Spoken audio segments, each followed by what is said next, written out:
माननीय मुख्यमंत्री यांची वाट पाहत होतो आणि समिती सदस्य देखील नव्हते। त्याच्या अगोदर एक घोषणा करतो मी।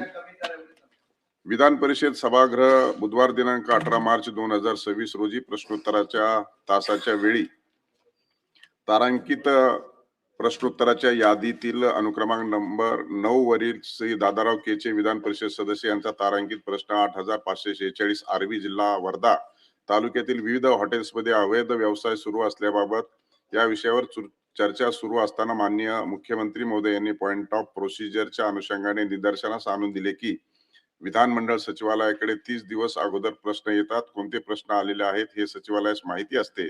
ज्या विषयावर तारांकित प्रश्न दिला आहे त्याच विषयावर लक्षवेधी सूचना उपस्थित करता येत नाही असा नियम आहे, परंतु अलीकडच्या काळात एकाच विषयावर तारांकित प्रश्न आणि लक्षवेधी सूचना उपस्थित केल्याचे पाहावयास मिळते। याकडे लक्ष दिले पाहिजे, नाहीतर तारांकित प्रश्नाच्या आयुधाचे महत्त्व संपून जाईल। त्यामुळे कृपया आपण सचिवालयास याकडे लक्ष देण्यास सांगावे असा मुद्दा उपस्थित केला असता त्यावर मी तपासून सादर करतो असे निर्देश दिले आहेत। या संदर्भात माननीय सदस्यांना माहितच आहे की तारांकित प्रश्न आणि लक्षवेधी सूचना हे दोन वेगवेगळे संसदीय आयुधे असून हे दोन वेगवेगळ्या कक्षामार्फत हाताळले जातात। माननीय सदस्य त्यांच्या मतदारसंघातील सार्वजनिक दृष्ट्या महत्त्वाचे प्रश्न उपस्थित करण्यासाठी तारांकित व अतारांकित प्रश्नांचा वापर करतात। माननीय सदस्यांना सुमारे 45 दिवस अगोदर तारांकित प्रश्न सादर करण्याची प्रत्येक अधिवेशनापूर्वी संधी दिली जाते। त्यात प्रत्येक सदस्यास 31 प्रश्न सादर करण्याची मुभा दिली जाते। अशा स्वीकृत झालेल्या प्रश्नाचे मध्यवर्ती सभागृहात 30 दिवसानंतर ऑनलाईन पद्धतीने बॅलेट काढले जाते। असे बॅलेट काढल्यानंतर प्रश्नोत्तराच्या संबंधित गटातील प्रश्न प्राथम्यक्रम मागून सन्माननीय सदस्यांकडून प्रश्नोत्तराच्या यादीत प्रश्नांना प्राथम्यक्रम देण्यात येतो व माननीय सदस्यांना तातडीच्या तथा निकडीच्या तारांकित स्वीकृत प्रश्नांना प्राथम्यक्रम दिला जातो। अतारांकित प्रश्न वर्षभर कधीही सादर करण्याची सन्माननीय सदस्यांना मुभा आहे। तसेच इतर संसदीय आयुधामध्ये लक्षवेधी सूचना, विशेष उल्लेख, औचित्याचे मुद्दे, ठराव, प्रस्ताव, अशासकीय विधेयके इत्यादी संसदीय आयुधामार्फत सार्वजनिक हिताच्या दृष्टीने व निकडीच्या बाबीवर विविध संसदीय आयुधाद्वारे बाब उपस्थित करण्यास नियमानुसार मुभा दिली आहे। उपरोक्त नमूद आयुधातील स्वीकृत झालेल्या सूचनावर दिवसाच्या कामकाजाच्या क्रमात बाब दर्शवली असेल तेव्हा सभागृहात चर्चा घेतली जाते।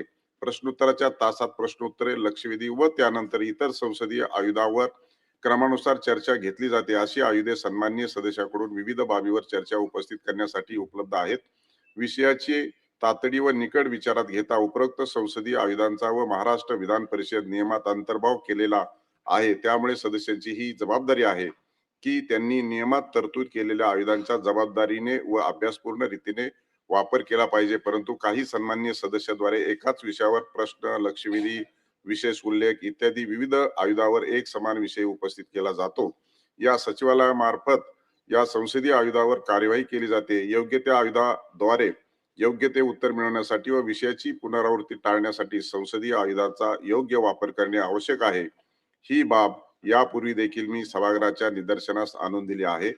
माननीय मुख्यमंत्री, एकाच विषयावर अनेक संसदीय आयुधामार्फत सूचना मांडल्या जातात। विधिमंडळ सचिवालयाने माननीय सदस्यांना विविध आयुधावर कार्यवाही करताना विषयाची पुनरावृत्ती होणार नाही याची दक्षता घेणे आवश्यक असल्याचा उपस्थित केलेला मुद्दा अतिशय रास्त आहे। सबब भविष्यात सदस्याच्या विविध सूचनावर कारवाई करताना विषयाची पुनरावृत्ती होणार नाही याबाबत विधानमंडळ सचिवालयाने योग्य ती दक्षता घ्यावी। आहे आणि याच्यामध्ये मुळात जी काही अडचण आहे ती मी सचिवालयाच्या लक्षात आणून देतो। पूर्वी आपल्या इथे पद्धत होती की या दोन ब्रँच वेगळ्या असल्यामुळे जेव्हा प्रश्न आपण स्वीकृत करायचो, स्वीकृत झालेले प्रश्न हे लक्षवेधी ब्रँचला जायचे आणि मग लक्षवेधी त्या विषयावर आली असेल तर ती अस्वीकृत व्हायची। ती पद्धती पुन्हा सुरू केली पाहिजे, म्हणजे मग हे पुनरुक्ती होणार नाही। यस, एक आता हे माननीय मुख्यमंत्री त्या विशेषाधिकार भंग हे म्हणून घेतो, मग तुम्ही म्हणा नाही थांबतो। हा, प्रसाद लाड माननीय समिती प्रमुख विधान परिषद विशेषाधिकार समिती यांचा प्रस्ताव। सभापती महोदय, मी आपल्या अनुमतीने पुढील प्रस्ताव मांडतो सन्माननीय विधान परिषद सदस्य श्री श्रीकांत भारतीय व श्री प्रवीण दरेकर यांनी श्री सूर्यकांत हंसराव मोरे, मुक्काम पोस्ट रत्नागिरी, तालुका जामखेड, जिल्हा अहिल्यानगर, राष्ट्रवादी काँग्रेस शरद पवार गट यांच्या विरुद्ध दिनांक 24 नोव्हेंबर 2025 रोजी उपस्थित केलेल्या विशेष अधिकार भंग व अवमानाच्या प्रकरण संदर्भात विधान परिषद विशेष अधिकार समितीचा अहवाल विचारात घेण्यात यावा. प्रस्ताव असा आहे की विशेषाधिकार समितीचा अहवाल विचारात घेण्यात यावा. अनुकूल असतील त्यांनी होय म्हणावे, प्रतिकूल असतील त्यांनी नाही म्हणावे. हा बोला, याच्यावर काय बोला. होयचे बहुमत, होयचे बहुमत. प्रस्ताव संमत झाला. आता माननीय मुख्यमंत्री महोदय आपला प्रस्ताव मांडतील. सभापती महोदय, मी आपल्या अनुमतीने पुढील प्रस्ताव मांडतो. सन्माननीय विधान परिषद सदस्य श्री श्रीकांत भारतीय व श्री प्रवीण दरेकर यांनी श्री सूर्यकांत हंसराव मोरे, मुक्काम पोस्ट रत्नापूर, तालुका जामखेड, जिल्हा अहिल्यानगर, राष्ट्रवादी काँग्रेस शरद पवार गट यांच्या विरुद्ध दिनांक 24 नोव्हेंबर 2025 रोजी उपस्थित केलेल्या विशेषाधिकार भंग व अवमानाच्या प्रकरणासंदर्भातील विधान परिषद विशेषाधिकार समितीचा अहवाल विचारात घेतल्यानंतर हे सभागृह सदरू अहवालातील निष्कर्षाशी सहमत असून असा ठराव करीत आहे की प्रस्तुत प्रकरणी श्री सूर्यकांत हंसराव मोरे यांनी विधान परिषद सभागृह, विधान परिषदेचे माननीय सभापती, विधान परिषदेचे सर्व सन्माननीय सदस्य तसेच गतकाळात विधान परिषदेत काम केलेल्या विधान परिषदेच्या आजी माजी सदस्य व तत्कालीन मुख्यमंत्री राहिलेल्या माजी सदस्यांनी कर्तव्य बजावलेल्या सार्वभौम सभागृहाविषयी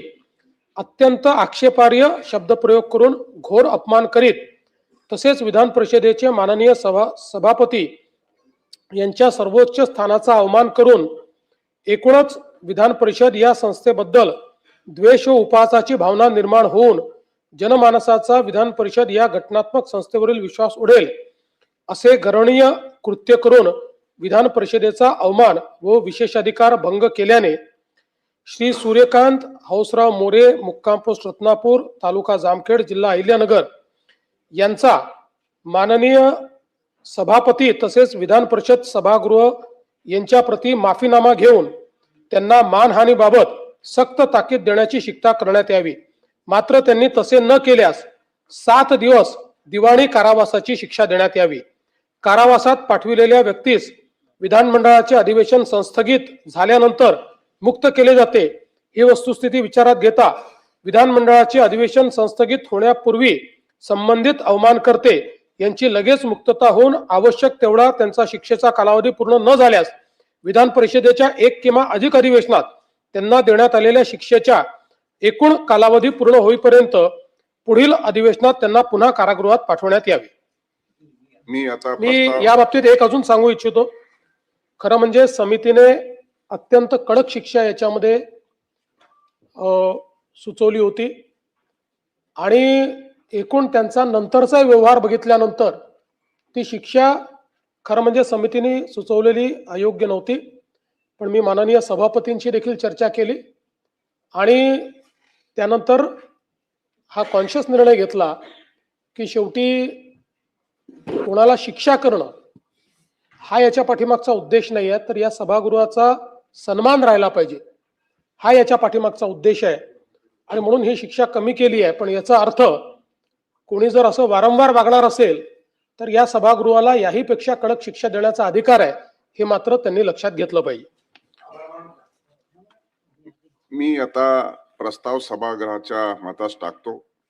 अनुकूल असतील त्यांनी होय म्हणावे, प्रतिकूल असतील त्यांनी नाही म्हणावे. होयचे बहुमत, होयचे बहुमत. प्रस्ताव संमत झाला.